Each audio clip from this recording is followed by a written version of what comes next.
स्वागत है आपका आपके अपने यूट्यूब चैनल भाषा की बात में। आज का पाठ चंपा काले काले अक्षर नहीं चीनती त्रिलोचन द्वारा लिखित है।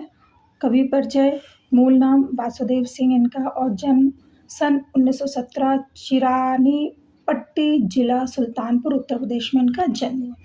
प्रमुख रचनाओं में धरती गुलाब, बुलबुल, दिगंत, ताप के ताए हुए आदि आदि। हिंदी साहित्य में त्रिलोचन प्रगतिशील काव्यधारा के प्रमुख कवि के रूप में प्रतिष्ठित है। प्रगतिशील मतलब प्रोग्रेस करने से संबंधित है। प्रतिष्ठित है। रागात्मक संयम और ललात्मक अनुशासन के कवि होने के साथ साथ वे बहुभाषी विज्ञ शास्त्री भी, इसलिए इनके नाम के साथ शास्त्री भी जुड़ा है। लेकिन यह शास्त्रीयता उनकी कविता के लिए बोझ नहीं बनती। त्रिलोचन जीवन में निहित मंद लय के कवि, प्रबल आवेग और त्वरा की अपेक्षा इनके यहाँ काफ़ी कुछ स्थिर है, स्टेबल। अब इनकी भाषा छायावादी रोमानियत से मुक्त है तथा उनका ठाट ठेठ गाँव की जमीन से जुड़ा हुआ। त्रिलोचन हिंदी में सोनेट, अंग्रेजी छंद को स्थापित करने वाले कवि के रूप में भी जाने जाते हैं। त्रिलोचन का कवि बोलचाल की भाषा को चुटीला और नाटकीय बनाता है, कविताओं को नया आयाम देता है। कविता की प्रस्तुति का अंदाज कुछ ऐसा है कि वस्तु और रूप की प्रस्तुति का भेद नहीं रहता। उनका कवि इन दोनों के बीच फाँक की गुंजाइश नहीं छोड़ता। मतलब फाँक का मतलब क्या है? ज़रा सी भी गुंजाइश नहीं छोड़ता। सार क्या है इस पाठ का? चंपा काले काले अक्षर नहीं चीनती नामक कविता धरती संग्रह में संकलित है और यह पलायन के अनुभवों को मार्मिकता से अभिव्यक्त कर। पलायन मतलब अपने प्लेस से कहीं जीवन यापन के लिए कहीं दूसरी जगह चले जाना। कविता में अक्षरों के लिए काले काले विशेषण का प्रयोग किया है और एक ओर शिक्षा व्यवस्था के अंतर विरोधों को उजागर करता है तो दूसरी ओर उस दारुण यथार्थ मतलब रियलिटी से भी हमारा परिचय कराता है, जहाँ आर्थिक मजबूरियों के चलते घर टूटते हैं। काव्य नायिका चंपा अनजाने ही उस शोषक व्यवस्था के प्रतिपक्ष में खड़ी हो जाती है, जहाँ भविष्य को लेकर उसके मन में अनजान खतरा है। वह कहती है कलकत्ते पर बजर गिरने की कामना जीवन के खुरदरे यथार्थ के प्रति चंपा के संघर्ष और जीवन को प्रकट करता है। पढ़ते हैं पाठ की ओर। पाठ क्या कहता है? जैसा कि आपको दिखाई दे रहा है, चंपा काले काले अक्षर नहीं चीनती। चंपा काले काले अक्षर नहीं चीनती, मैं जब पढ़ने लगता हूँ वह आ जाती है, खड़ी खड़ी चुपचाप सुना करती है। उसे बड़ा अचरज होता है इन काले अक्षरों से कैसे ये शब्द निकला करते हैं। अब कवि जो है यहाँ पे क्या बता रहा है? कवि उस व्यवस्था की ओर संकेत कर रहा है जहाँ पे पढ़ाई लिखाई का कोई महत्व नहीं। इसीलिए चंपा के विषय को लेकर के क्या बताया है कि कवि ने चंपा की निरक्षरता को उजागर किया है ना। अक्षर नहीं चीनती का मतलब क्या है? निरक्षरता मतलब पढ़ी लिखी नहीं। और कवि बताता है कि चंपा काले काले अक्षरों को नहीं पहचानती, अर्थात वह पढ़ना लिखना नहीं जानती, उसे अक्षर ज्ञान ही नहीं है। ठीक है, उसे बिल्कुल अक्षर ज्ञान नहीं। दूसरी ओर कवि इस बात को भी स्पष्ट करना चाहता है इसमें कि हमारी शिक्षा में अक्षरों का स्वरूप केवल काले रंग का ही है। ये आप जब पढ़ते हैं तो काले रंग का ना, जब स्टैंडर्ड आप पढ़ना शुरू करते हैं, बचपन में जब रहते हैं तब तो कलरफुल रहते हैं, लेकिन जैसे 6th क्लास में आते सारे कलर पता नहीं कहाँ गायब हो जाते किताबों में से। तो काले अक्षर काले रंग के, चंपा के लिए वे केवल काले रंग के धब्बे, वह उन्हें नहीं पहचानती। क्यों? क्योंकि चंपा निरक्षर है, पढ़ी लिखी नहीं है। कभी वर्णित करता है कि जब भी वह पढ़ने लगता है, यहाँ पे ना जब मैं पढ़ने लगता हूँ तब वह आ जाती। कभी क्या कहता है कि जब मैं पढ़ने लगता हूँ तो वह चंपा आ जाती है चुपचाप खड़ी होकर। क्या? खड़ी खड़ी चुपचाप सुना करती। चुपचाप खड़ी होकर वह कवि द्वारा बोले जा रहे अक्षरों को सुनती रहती है। उसे इस बात की बड़ी हैरानी होती है कि इन काले काले बहुत बड़े, उसे बड़ा अचरज, उसे बड़ी हैरानी होती है कि इन काले काले अक्षरों या इन काले काले चिन्हों से ध्वनि, स्वर मतलब ध्वनि, आवाज़ें कैसे निकल रही हैं। आगे बढ़ते हैं। चंपा सुंदर की, अब चंपा का इंट्रोडक्शन कवि दे रहे। चंपा सुंदर की लड़की, सुंदर ग्वाला गाय भैंसे रखता है। चंपा किसकी लड़की है? उसके पिता का नाम सुंदर है और जो गाय भैंसे रखता है मतलब दूध का व्यापार करता है। चंपा चौपायों को लेकर चरवाहे के लिए जाती है। और क्या काम करती है चंपा? चंपा अपने कर्तव्य पालन में बहुत अच्छी है। वो अपने पिता का सहयोग करती है। चरवाहे मतलब गाय भैंसों को चराने के लिए जंगलों में, खेतों में लेके जाती है, जहाँ पर वो घास वगैरह चर सकें। और किसकी बेटी है? सुंदर की बेटी है। अब क्या है, चंपा अच्छी है, चंचल है, नटखट है। इससे क्या पता चल रहा है कि चंपा एक बच्ची है। तो यहाँ पे क्या कह रही है, चंपा का परिचय देता है। कभी कहता है कि चंपा गाय चराने वाले ग्वाले सुंदर की बेटी है। सुंदर के पास अनेक गाय भैंसे हैं। परिवार के कार्यों को करते हुए चंपा प्रतिदिन पशुओं को चराने के लिए लेकर जाती है। अर्थात इसका मतलब क्या हुआ, चंपा अपने कर्तव्यों का पालन करती है। चंपा व्यवहार में बहुत अच्छी है। उसका व्यवहार चंचलता से भरा हुआ है। वह शरारती है। शरारती क्या, बच्चे शरारती होते हैं ना, इसलिए यहाँ पे नटखट, कभी कभी ऊधम करती है, कभी कभी मतलब शरारत करती है। क्या शरारत करती है? कभी कभी वह कलम चुरा देती है। जैसे तैसे उसे ढूंढ कर जब लाता हूँ, पाता हूँ अब कागज़ गायब है, परेशान फिर हो जाता हूँ। शरारत करते हुए कभी की कलम चुरा लेती है, कभी अनेक कोशिश करके जब कलम ढूंढ कर लाता है तो चंपा फिर से शरारत करते हुए उसके कागज़ गायब कर देती है। चंपा की ये क्रियाएं कवि को परेशान कर देती है। वास्तव में शब्द, कलम और कागज निरक्षर चंपा के लिए कोई महत्व नहीं रखते। वह तो उन्हें शरारत का साधन मानकर खेलती है। ठीक है, इसलिए कभी क्या होता है, कभी बहुत ज़्यादा परेशान हो जाता है इस चीज़ को लेकर के। वो खेलती रहती है, उसे लगता है खेलने के साधन है, इसलिए परेशान हो जाता है कभी। चंपा कहती है, तुम कागज ही गोदा करते हो दिन भर, क्या यह काम बहुत अच्छा है? यह सुनकर मैं हंस देता हूँ। फिर चंपा चुप हो जाती है। अब क्या है कि कवि यहाँ पे चंपा की और एक मनोदशा का वर्णन कर रहा है। कवि वर्णित करता है कि चंपा को काले काले अक्षरों, कलम और कागज़ों का महत्व नहीं पता। वह तो उसे लिखता देख करके प्रश्न कर उठती है कि तुम दिन भर कागज़ों को क्यों काला करते रहते हो? ये काम बहुत अच्छा है क्या? वास्तव में वो प्रश्न करती है कवि से कि बहुत अच्छा काम है।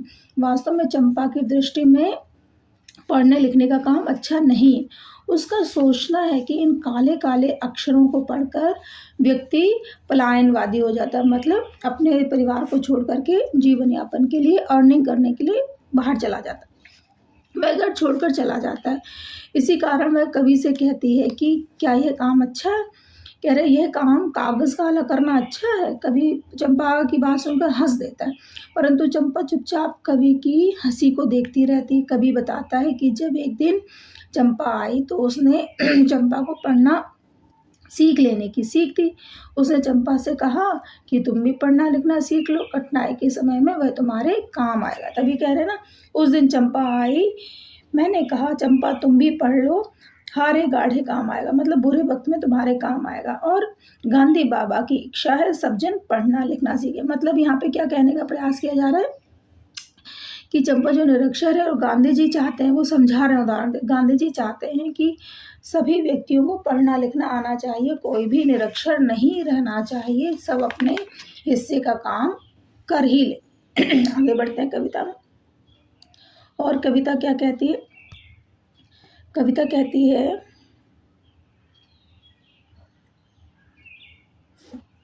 चंपा ने यह कहा कि मैं तो नहीं पढ़ूंगी, तुम तो कहते थे गांधी बाबा अच्छे हैं, वे पढ़ने लिखने की कैसे बात कहेंगे, मैं तो नहीं पढ़ूंगी। तो चंपा को क्या लगता है कि जब पढ़ने लिखने की सलाह कभी दे रहा है तो चंपा साफ इनकार करती है, कहती है कि मैं तो नहीं पढ़ूंगी। चंपा के मन में ये भाव छिपा है कि पढ़ लिख कर लोग धन कमाने के लिए दूर चले जाते हैं, इसलिए उसे पढ़ाई लिखाई बुरी लगती है, घर टूट जाते, इसलिए वह पढ़ना नहीं चाहती। चंपा अपनी बात के समर्थन के लिए कवि को समझाती है कि तुम तो कहते थे कि गांधी जी अच्छे आदमी हैं, भला इतने अच्छे आदमी होकर वे पढ़ने लिखने की बात क्यों करेंगी?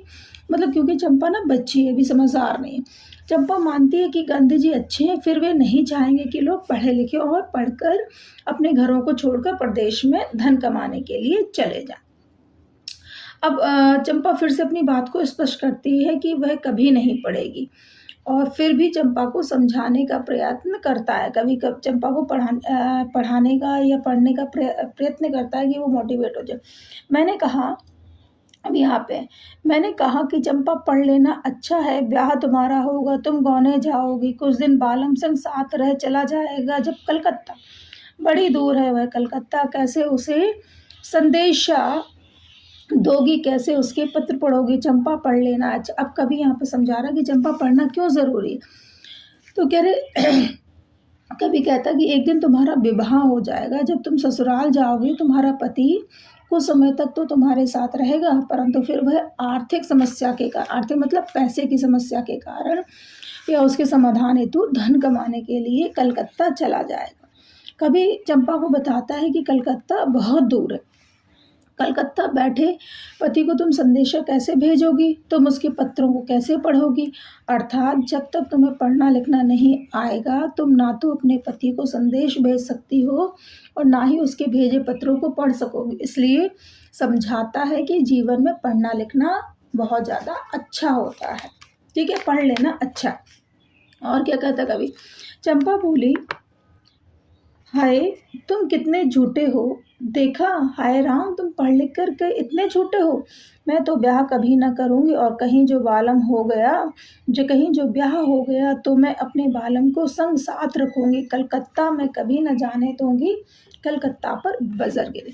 अब यहाँ पे जो पंक्तियाँ हैं, कभी जब चंपा को पढ़ाई लिखाई का महत्व समझाते हुए कहता है कि शिक्षा के अभाव में तुम ना तो अपने पति को कलकत्ता में संदेश भेज सकोगी और ना ही उसकी भेजी चिट्ठियां पढ़ सकोगी। तब चंपा कवि को उत्तर देती है और उस पर झूठा आरोप लगाती है। वह कह उठती है कि तुम झूठे हो, भगवान राम साक्षी हैं कि तुम झूठे हो, इतना पढ़ने लिखने के बाद भी हाय राम तुम झूठे हो। चंपा का कवि को झूठा कहने का अभिप्राय है कि कवि अच्छी तरह जानता है कि पढ़ने लिखने के बाद व्यक्ति अपने घर परिवार से दूर महानगरों में धन कमाने के लिए चले जाते हैं। पीछे उनकी पत्नियां उनका इंतज़ार करती हुई इस टूटन की पीड़ा झेलती हैं। ये सब जानते हुए भी कभी पढ़ने लिखने को अच्छा मानकर चंपा को पढ़ने की सलाह दे रहा है। चंपा कहती कि यदि उसका पति भी घर छोड़कर कलकत्ता चला जाएगा फिर तो वह कभी विवाह नहीं करेगी। यदि उसका विवाह हो गया, कह रहे ना यदि विवाह हो गया, हाय राम मैं तो ब्याह नहीं करूँगी, और कहीं जो ब्याह हो गया, कह रहे यदि उसका विवाह हो भी गया तो वह हमेशा अपने पति को अपने साथ ही रखेगी, वह उसे कभी भी कलकत्ता नहीं जाने देगी। अपना गुस्सा निकालते हुए चंपा इच्छा करती है कि कलकत्ता पर तो वज्रपात हो जाए, मतलब कलकत्ता जो है नष्ट हो जाए, न कलकत्ता रहेगा ना ही लोग पढ़ लिख कर अपने घरों को छोड़कर वहाँ जाएंगे। यहाँ चंपा ने शिक्षित वर्ग की आर्थिक समस्या के समाधान के लिए महानगरों की ओर प्रस्थान करने की प्रवृत्ति का विरोध किया। चंपा के मन में भविष्य में टूटे हुए परिवार की व्यथा झेलने का डर भी है, वह नहीं चाहती कि उसका पति भी घर छोड़कर कलकत्ता जाए। तो टोटली ये कविता एक बाल मन या एक स्त्री या एक ग्रामीण समाज की सोच को उजागर करती है, जहाँ पर पढ़ाई लिखाई करने के बाद जो मेल पर्सनालिटीज़ हैं वो बाहर चले जाते हैं पैसा कमाने के लिए ताकि आर्थिक स्थिति ठीक हो सके, और घर में स्त्रियां रह जाती हैं, पत्नियां रह जाती हैं, तो उनकी विरह वेदना को व्यक्त करती है और पढ़ाई की ओर इंगित करती है। त्रिलोचन क्या चाहते हैं कि सभी लोग पढ़ना लिखना सीखें, तो चंपा के माध्यम से पढ़ने की ओर इशारा किया गया। कुछ प्रश्नोत्तरी भी देख लेते हैं।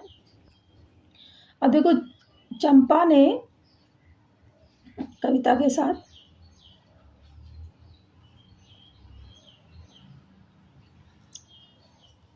चंपा ने ऐसा क्यों कहा कि कलकत्ता पर बजर गिरे। अभी हमने जस्ट पढ़ा, जब चंपा को पढ़ने लिखने की सीख देते हुए कवि कहता है कि उसका पति कलकत्ता में होगा तो वह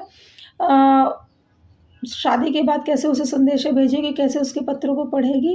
तब चंपा का सारा क्रोध मानो फूट पड़ता है, वह कह देती कलकत्ता पर बजर गिरे, अर्थात कलकत्ता नष्ट हो जाए, न कलकत्ता रहेगा और ना ही उसका पति उसे दूर जाएगा। चंपा के ऐसे विचार वास्तव में से पलायनवादी प्रवृत्ति के विरोध में खड़े हो जाते हैं।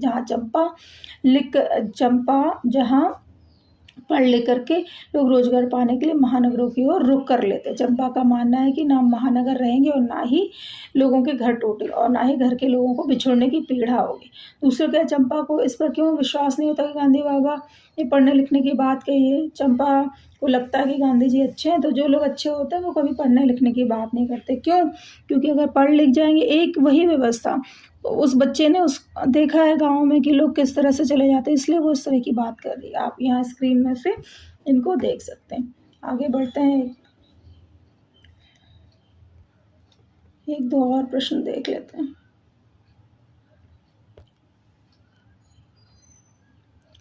कवि ने चंपा की किन विशेषताओं को उजागर किया है? यहाँ जैसे दिखाई दे रही हैं, क्या है? वो निरक्षर है, भोलापन है उसमें, शरारती है, भविष्य के प्रति चिंतित है, क्रोध की भावना है, ये उसकी विशेषता। आपके विचार में चंपा ने ऐसा क्यों कहा होगा कि मैं तो नहीं पढ़ूंगी? चंपा पढ़ने लिखने को अच्छा काम नहीं मानती। उसकी दृष्टि में अच्छा काम वह होता है जो लोगों की भलाई करे, जिससे लोगों का कल्याण हो। उसके मन में धारणा है कि पढ़ने लिखने के बाद व्यक्ति रोजगार पाने के लिए महानगरों में चला जाता, फिर वहीं का होकर के रह जाता है। इस ओर इशारा किया गया है। आगे बढ़ते हैं, और चंपा क्या चाहती है?